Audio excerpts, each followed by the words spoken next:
We have a wonderful array of sculptural works included in our Johannesburg auction coming up on the 11th of November. Over 30 sculptures will be appearing in the sale. These are just some of the many highlights.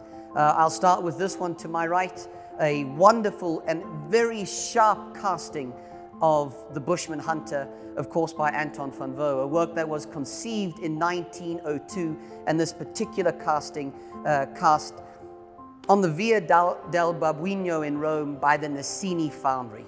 We know, of course, from the wonderful new research and findings coming out of the University of Pretoria, and particularly Gerard de Kamper's research, that the syndicate backing Anton van Wouw in the early parts of the 20th century would have ordered 28 castings of the Bushman Hunter between 1905 and 1928.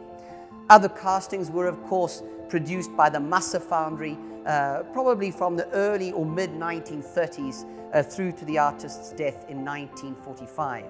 It is, of course, one of the landmark sculptures of early 20th century South African art. If you were able to see it very closely, you'll see the bulging veins, the sort of pulsating chest, the wonderful detail around the eyes and the nose and the beard, a wonderfully vigorous figure. This work is a wonderful work by one of our most outstanding mid-century sculptors, Ezrom Legae. It's a work called African Goat.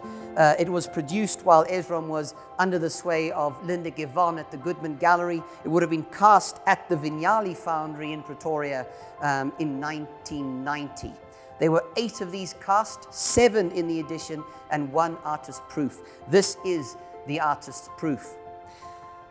Number 3 from the edition, I think, is part of the national collection, the Eziko collection in Cape Town, and the only other casting from the edition sold at a Strauss Co auction in 2012, a work that sold for just shy of 700,000 Rand, which was then and remains the world record for a work by Ezrom Legae.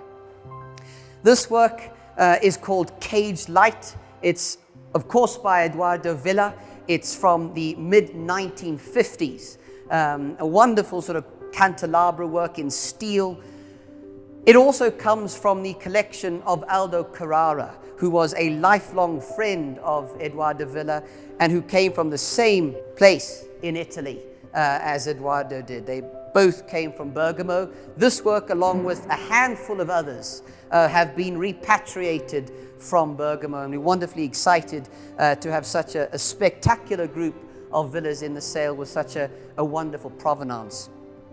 I can't have it with me, it's too enormous, it needs a crane to move around, but the other major sculptural highlight from our sale is by Sithole. It's a work called Wounded Buffalo.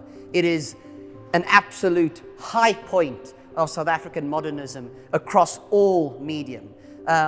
It was commissioned in 1970.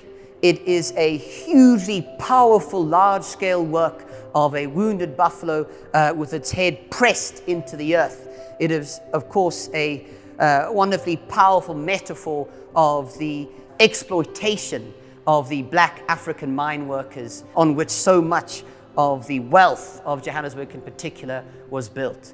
It's a hugely important work, a museum-grade work, and we are enormously excited to be handling it. It will, of course, be coming up in our auction on the 11th of November here in Johannesburg.